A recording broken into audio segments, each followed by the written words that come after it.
Starting when?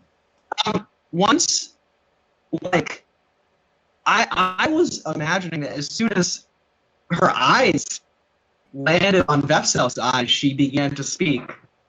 Whenever it's not rude, because she probably would know not to just start like blurting out this, interrupting her. But as soon as possible, as soon as that gaze has hit her, and there's a moment to start, she goes until someone stops her, just tells everything. What I mean concisely is what, and without untruths. when I say starting when, and I appreciate the way that you just said it, but at what point does your narrative begin?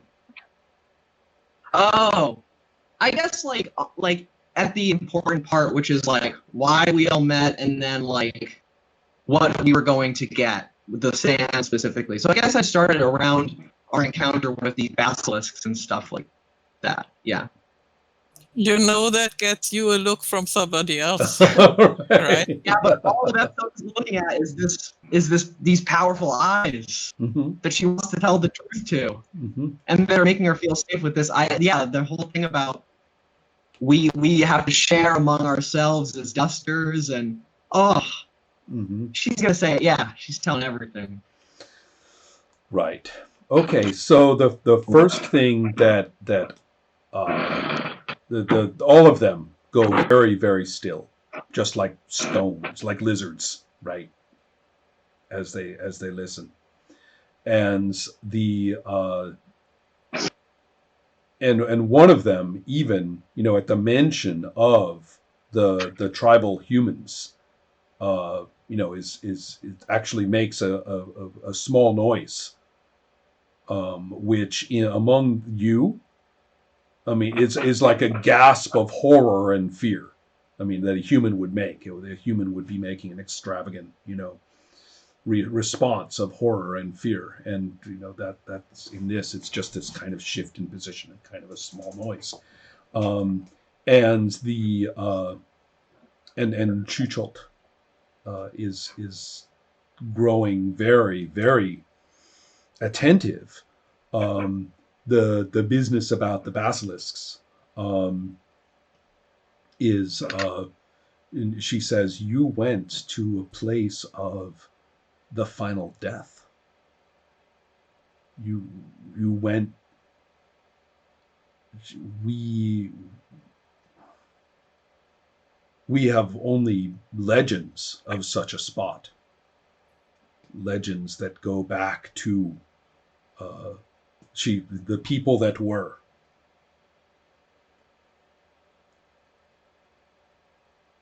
You have touched them.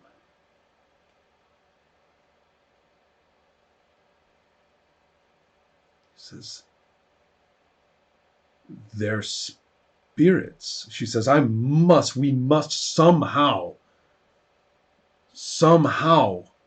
get Tikeft to understand and talk to us about this.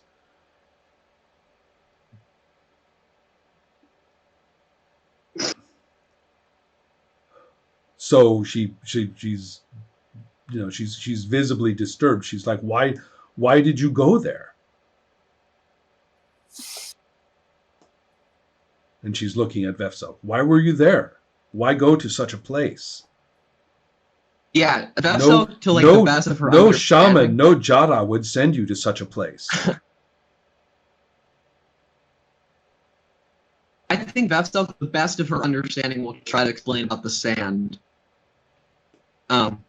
She'll also explain why she went, I guess, as well, like, about her life growing up very briefly, and why she wanted to get the hell out of where she was.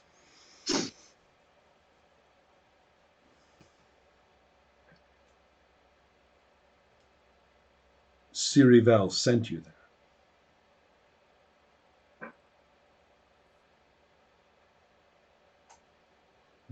She's puzzled. Cirivel is a good war leader. Cirivel has done well for the Jackals and has not overstepped his authority among their elders. He has treated well with our people. Then she turns and looks at you and she says, You are carrying sands of death. You are carrying the deaths of the people that were with you. You are, she says, she kind of nods and says, Draver, you are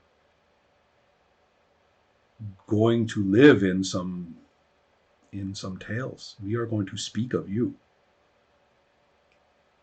You looked into the eyes of the basilisks and you walk. You took the sands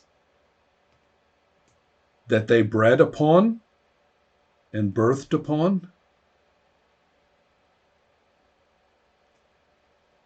You fought.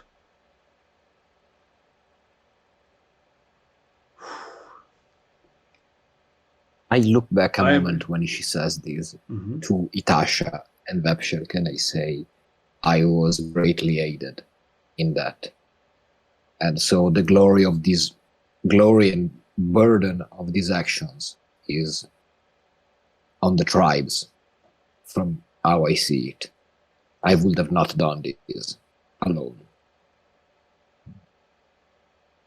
But you may have brought a great horror to us all. What would you do with these? That is a very good question, because I went there because I was asked to, as somebody, the person we were talking about a moment ago valued is what I could find and what I could make with what I would find. And because you do not bring it I don't back. know if that... And where do you take it now? I don't know if... Well, I need to turn these into a gift for... And here I have this moment of hesitation because I have this entire thing about who am I going to give the stuff with. And I'm really troubled right now because Ferret is... Because the sand was kind of, in my mind, what I would use to pay the sister, what's the name of the sister? Sisiva, for taking in, well, for my well-being, but also for taking in Vepselk. But right now what I'm thinking is that despite all the heavy weight of the situation, it looks like Vepselk has found home. So I'm a bit, conflicted. So I would say that is a very difficult decision because multiple people will want this, as you say. And I have not yet made my mind about it.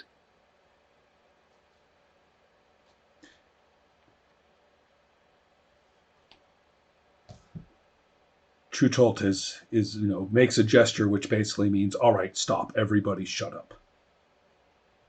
And she says, just into the air, fetch the old fool. And and somebody, there's sort of a noise in the background somewhere, and the body language and perhaps a sound or something indicates that whoever is going to go and fetch the shaman, is like, oh man, do I have to? I mean, it's nighttime. He's an old guy. How am I going to get him here? Grumble, grumble, grumble. And then the another person, one of the people there,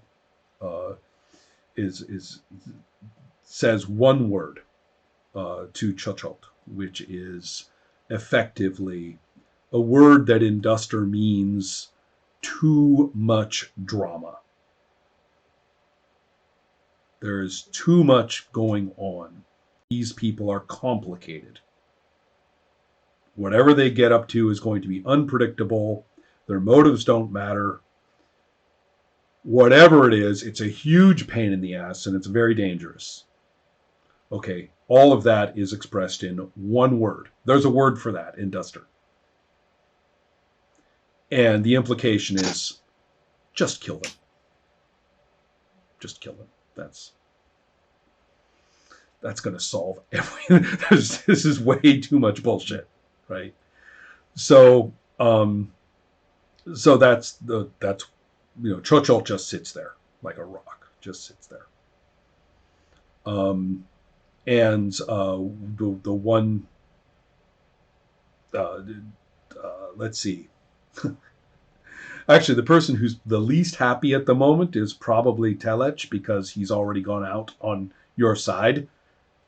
And if they decide that that you guys are best handled by a swift execution, he'll probably be made an example of. Instead of a speedy disposal, they would make an example of him for the rest of the tribe to think about for a while.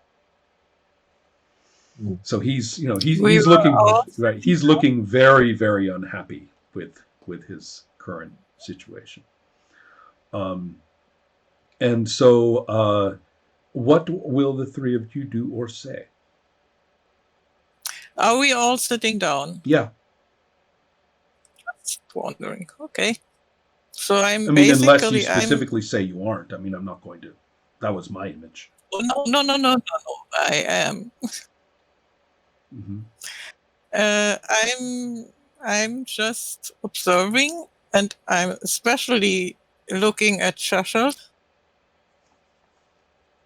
because if anybody calls it, she is, and then I'll just react. Otherwise, I'm quiet. She didn't ask me anything. I don't have anything to say if she doesn't ask. There's a reason she's avoiding. Is right now, I'd rather not say anything at all. I'm somewhat concerned about how they seem to respect their shaman. Right.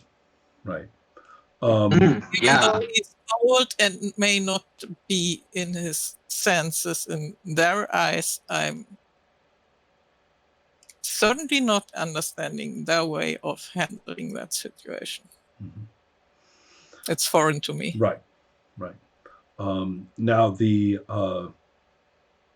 let's see. Churchill says,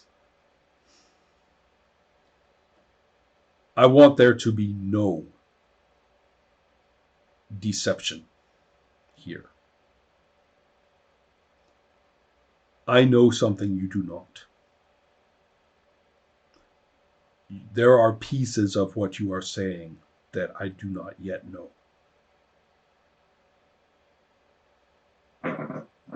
And she looks at Vefselk and says, there are things about your friends or your companions that clearly you do not know.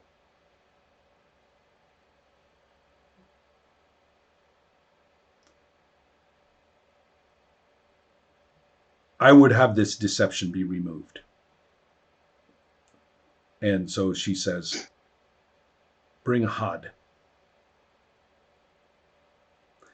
Before the shaman arrives, several dusters will appear, and this time they do look formidable, with long spears and a few human weapons, some short swords, some curved swords. Several of them. This is a deep night now. It's nighttime. Everybody should be asleep. Telech very quietly, without making a big deal about it, has built a fire, and a number of them have gone and drunk some water, and you can tell that people are preparing to spend the night here. A number of them actually take off their clothes, stack their stuff in a specific place for each person, turn into snakes, and get comfortable as snakes. But after a while, this formidable band of about 4 dusters appears, and they have a person with them who is a human in human clothes, and he looks like he could be walking down the street of Fareth's hometown. He's very cranky looking, and keeps glaring at the dusters, because wherever he looks and might want to move, a duster kind of puts himself in the way. So they aren't actually holding his arms and marching him along. That's kind of been the implication. And he's looking pretty pissed off. He has no weapons and is, in human terms, you're dealing with somebody who is, he could be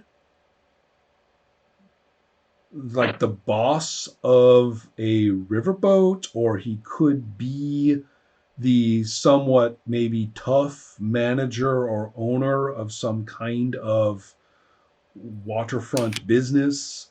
He could be, the signals he's giving are actually a little bit ambiguous, but he would fit right in the wharf side, ship side commerce of the communities that Ferrith knows well. And he looks like he's in pretty good shape. So the dusters bring him in, and he instantly says, Jada, this is unfair. You've treated me terribly. What is this?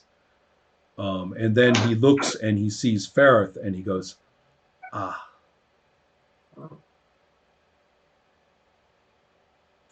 Looks at Chocholt and says, congratulations, you've caught the rabbit. And Chocholt says, do you tell me what to do now? And all of the dusters around him, you can see, each, without actually pointing their weapons at him, each one is one movement away from killing him. Chocholt says, tell it. And one of the people with him says, this one came to us days ago, seeking news, seeking one such as you, points at Ferrith, wanting to know where he was, wanting to know what he carried, wanting to know anything. Offering, and he uses that word, he snarls, offering reward. Do you understand? Says this particular warrior to Ferrith. Amen. Nod, and I say, but I do not know this man. Had says, I'm doing nothing wrong. I have been paid, and I seek news. Then I say, I turn a moment to the Jada. I say, Jada, do I have permission to question this man? She says, you may speak. The warriors all step back and away from Had. They look at, does Ferrith have any of his weapons with him at the moment, or are they just stacked up somewhere? No, they are with my stuff. Right. In which case, they don't give him a weapon. They step back, and Had, instantly feels the change in body language and suddenly realizes that he's got freedom of movement. And instantly, his whole posture changes. He, walks with some grace, closer so that you and he are sort of right there in front of Chocholt. But you'll notice that he measures the distance between you with his eyes quite carefully. And he turns and looks and says, just come on home. She'll be happy to see you. She's been worried. And I nod at him and say, are we talking about Sesiva? Yes. Sesiva is worried. She wants to know where you are. For some reason, she contacted people that she knows, people who are well-traveled, people who are respected. That implication completely goes over all the dusters' heads. When he said respected, he's talking like a mafia guy. Yeah. Right. And so he says, people who can get the information that she wants. I mean you no harm. I am sure you mean well, and I hope you don't find me rude. That I don't mean to imply you are not a respectable person if I ask you if you have any proof that it's her that sends you.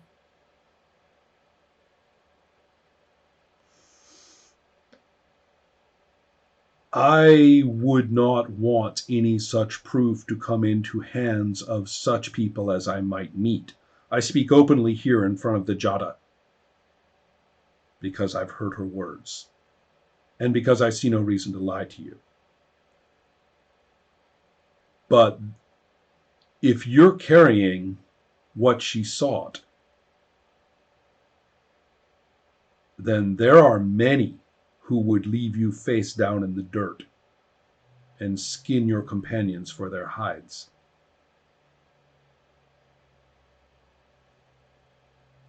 I see that. Wait, hold on a second. Let me repeat that for Helma.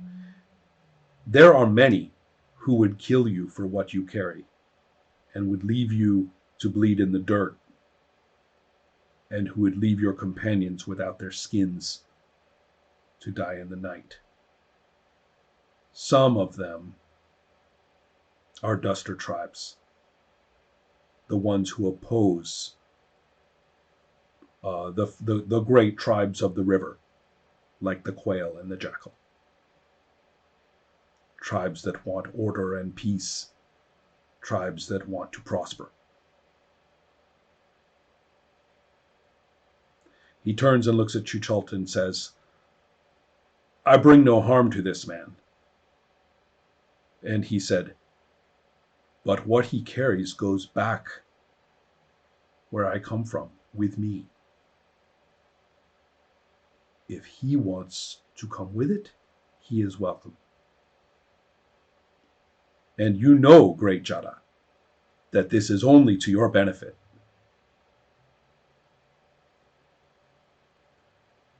All this time, you know how a person will put the weight on their feet in slightly different ways?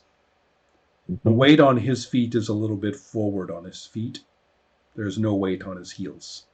They don't actually lift up high off the ground. There's no weight on his heels. He's very relaxed around the shoulders. You are never out of his vision. Right? A nasty sight. He's speaking calmly, but you're streetwise enough to know that this is a guy who's very capable of ready violence. And do I see if he's carrying any weapon? You see no weapon on him. Yeah. Okay. And he does look as though he's been kind of under the Dusters, control.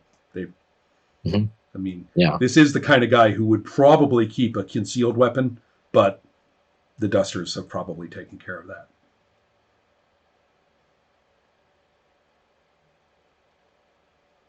Okay, I will look back. So he says, I repeat to you, the chief. I repeat to you the Jada's question. What will you do with the sands you carry?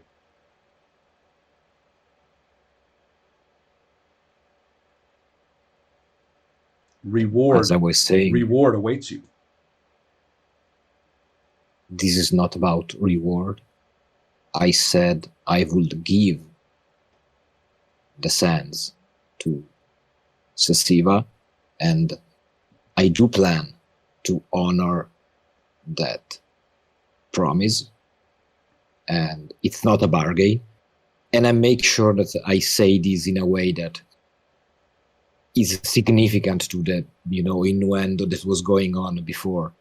I try to put some weight on the idea that is offering trade, and I'm trying instead to say this is something I'm giving, this is not about reward. And but you will realize that I wouldn't be respectable if I just gave what I have to the first stranger who knows about just the name of the person I took an obligation with. He says, and then The So goods you will didn't arrive. so you will return to her. I will. He nods and says, "I'm satisfied. We will have plenty of time to get to know each other on your way back."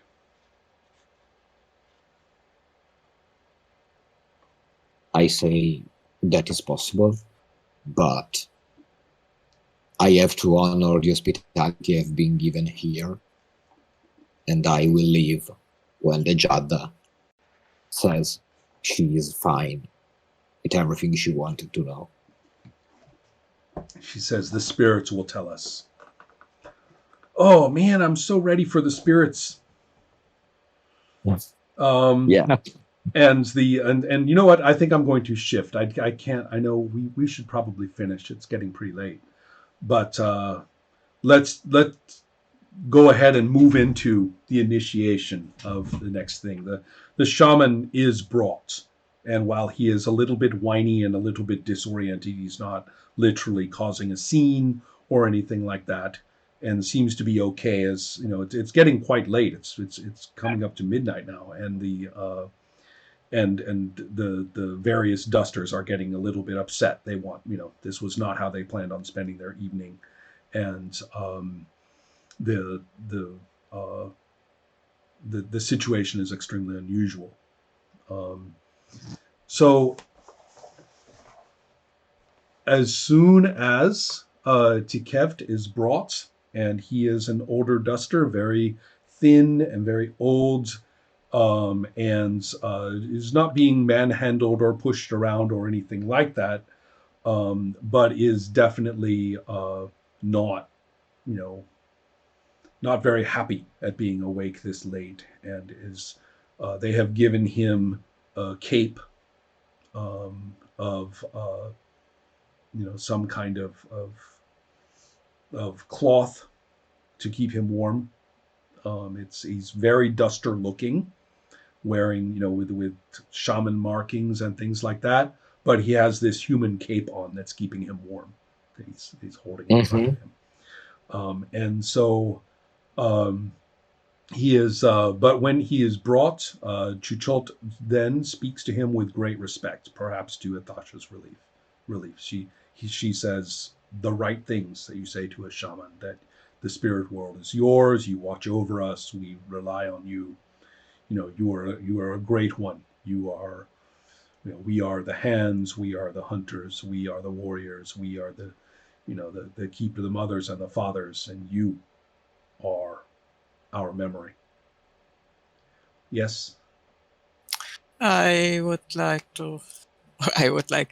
get up and greet him as respectfully as I can. Mm-hmm. Just as a very small thing, in the process when they bring him here and so people are a bit distracted, I will take a moment to turn to Itasha and say something on the like of, please give me a hand here, because this thing is going crazy. And yeah, I don't know if Tasha just picked up how threatening this guy is. Yeah. I'm guessing. Yeah. But she's not really worried. Mm-hmm. Yeah, I imagine that. But I still would say not about him, at least. Right. Yeah. Right. And so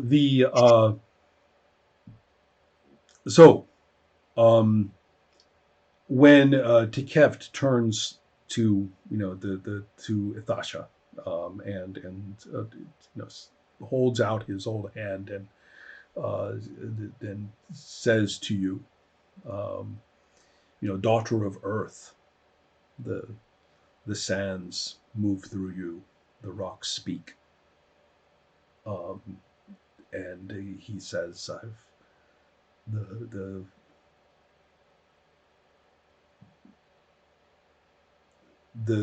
so he begins to do this, and then he stops and appears to start choking, like absolutely, literally choking, and unable to breathe, and his knees go weak, and everyone is looking at him in shock, and somebody comes up to support him a little bit, and he looks up, and his eyes are full of terror, and he's starts to scream.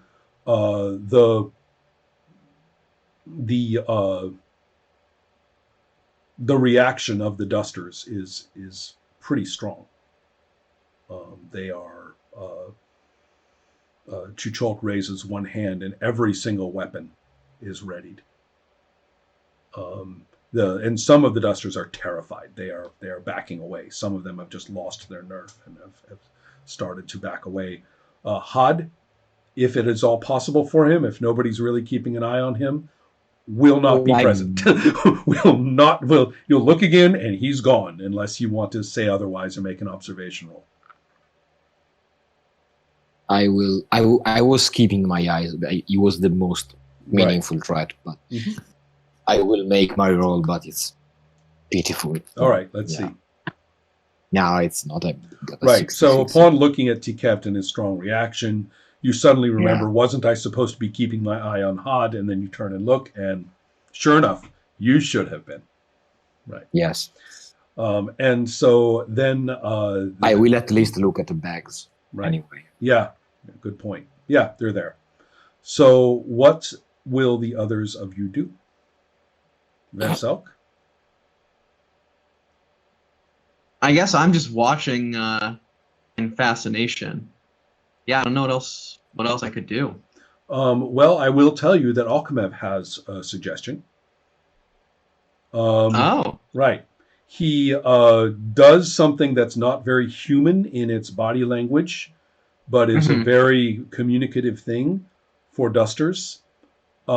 He stands next to you in such a way that there is full contact from about the middle calf all the way up through the front of his shoulder, full contact of his body on yours, which is an intimate. It actually mimics the physicality of snakes when they're socializing. Right, it actually mimics that, and is almost. It's not openly sexual, but it's a little bit like certain kinds of hugs between people are a little more than just a handshake, right? So, so he does that, and he says, "Run." He says, "Come with me, run." So he's booking, he's getting out of there, and he wants you to come with him. I'll go with him, sure. Yeah. All right, then. This shit is crazy. And then Ithasha, what are you going to do?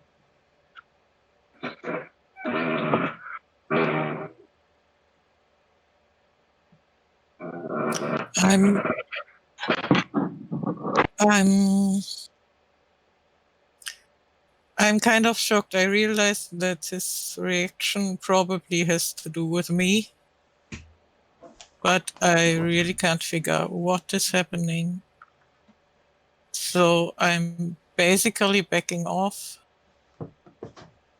but I'm still standing there, just trying to give him room to maybe get comfortable again, because I have no idea what's happening.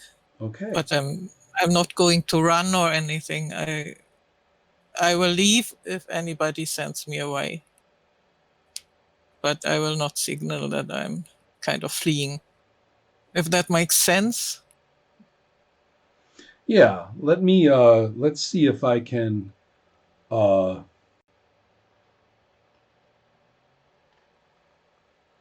So as actually, he wait, identified, I'm looking in the wrong standing book. up, I'm making sure that nobody thinks I'm going to threaten them in any way. I see. Okay. The effect is this. There is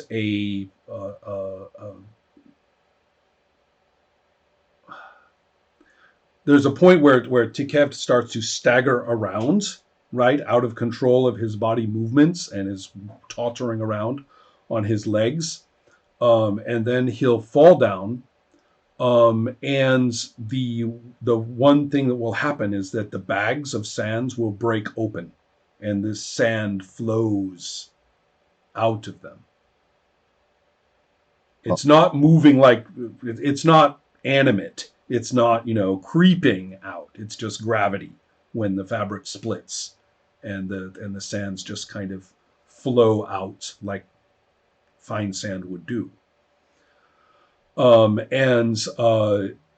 at that point is when everybody is going to feel this this effect of all of these spirits, a horde of spirits attacks everyone. And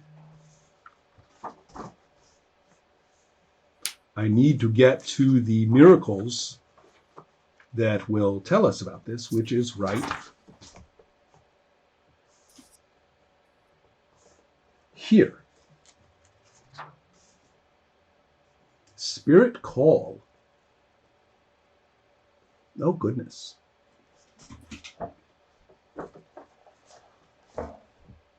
Shall I roll separately or just once for everybody?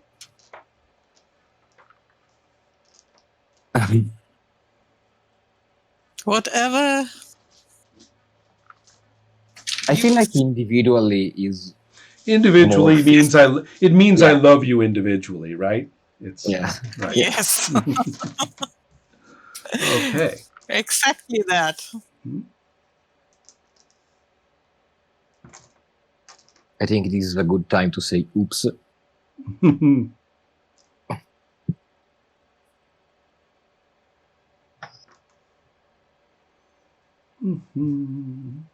Shouldn't be so hard to be finding all these.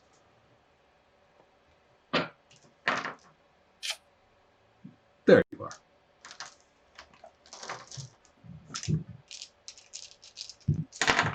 The battering and bruising of the spirits upon Farith is going to be 25 life points, battering down upon you of fists, of war spears, and other ghostly injuries, and much of it is much worse than that. Certainly enough to kill you several times over. It's just that most of it is insubstantial. Yeah. So it is if the air of this entire region is full of a horde of angry ghosts. No, I get it. Mm-hmm.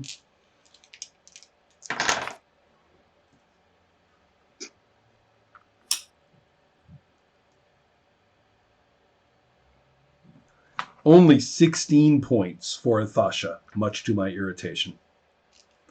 Rolled quite low. But it may be that we can retcon a little bit, that the spirits are actually not very effective against her specifically. That actually would make sense.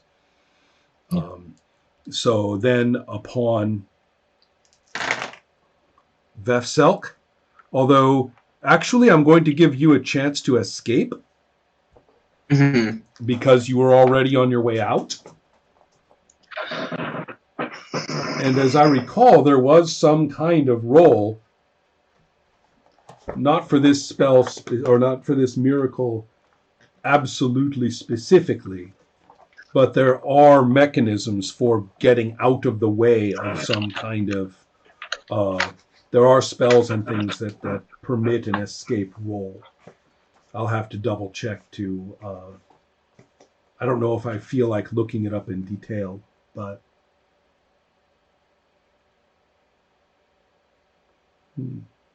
you know what? No, this is going to be more fate. Roll your fate as a percentage, not your agility or dexterity. Okay. Right. This is purely a lucky ass saving roll because you were in a position where you might be lucky. Right. I got a 73, so Failed? I don't know if that's very lucky. Okay. Yeah, 73. I see. Okay. Well, in that case, oh man. Only 15 life points. Man, this is 4d10. Okay. I am not pleased. Shit. The spirits really like me for Yeah. some reason. Right. You can't imagine how Mhm. pleased I am. Mhm. Yeah. And so all of you are battered, and the various dusters, clutch their heads and go down, or run around, and the words of Tikeft are, they are here, the spirits that of the people who were. They are here. I guess we don't They have have brought them. a very They good- are, you know, they are here. So we do these get are the impression it's the tribal humans Yeah. spirits. Mhm. Yeah, okay. ancestral spirits, which means that somehow or another, some descendant of theirs must be involved.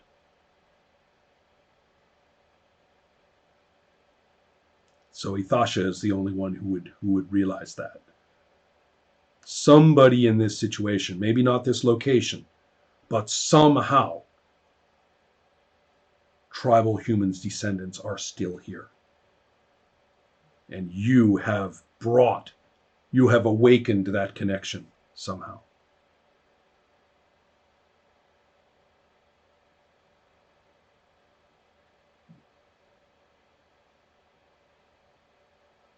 I kind of have an idea, but I'll save it for later.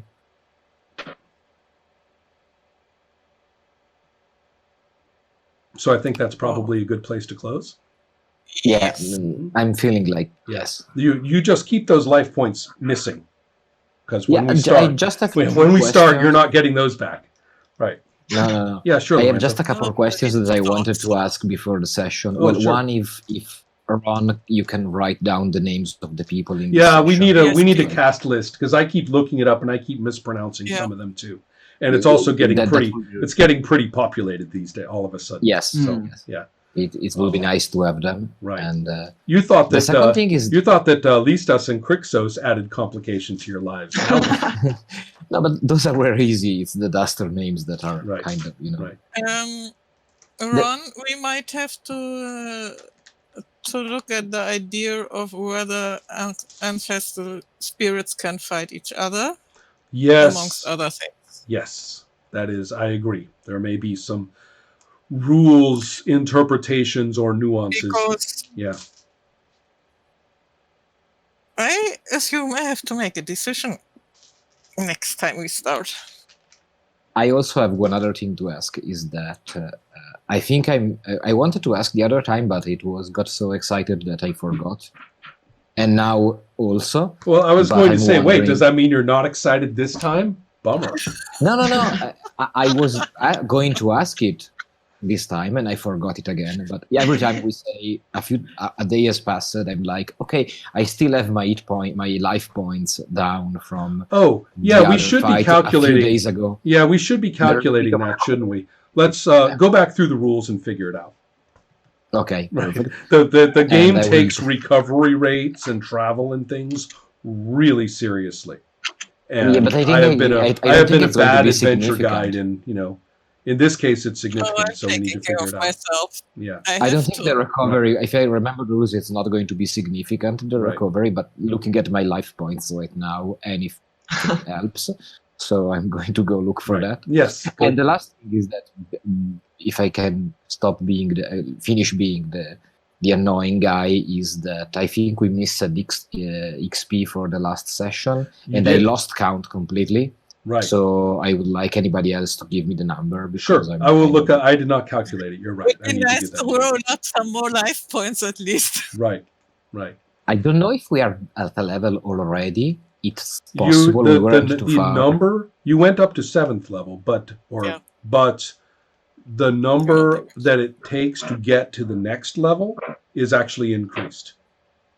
So I think from Okay. 6th to 7th was the last increment of 1,000, Mhm. and from now on, then it's 3,000 for the next ones.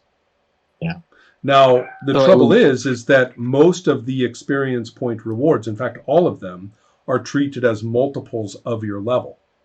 So, for example, if you avoid a fight, then you get 300 experience points times your level. So why do you have that multiplier in there at the same time as then you increase the points that you need per level. Why not Maybe remove there both is such sides? a complicated. Yeah, why not just Exactly. remove both sides of that equation and just have the same amount to go up every time and the same reward system every time, especially because there's no multiplier to experience points in terms of the threat or the money or anything like that. Mhm. So you can't get like more experience points for doing this to this monster versus that monster. So really, you could just keep the amount of points you need per level to stay exactly the same and leave the level multiplier out of it.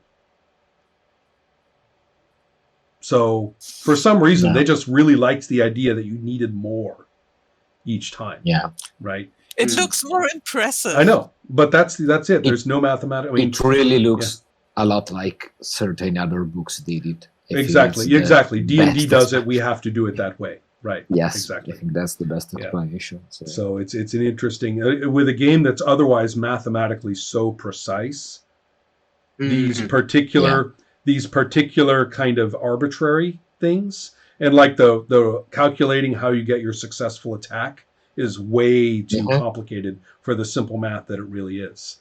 So there's certain things in there, and you're like, those are sort of, they look non-accidental, right? Because they stick out like that. The crawl is something very much like the way taco work.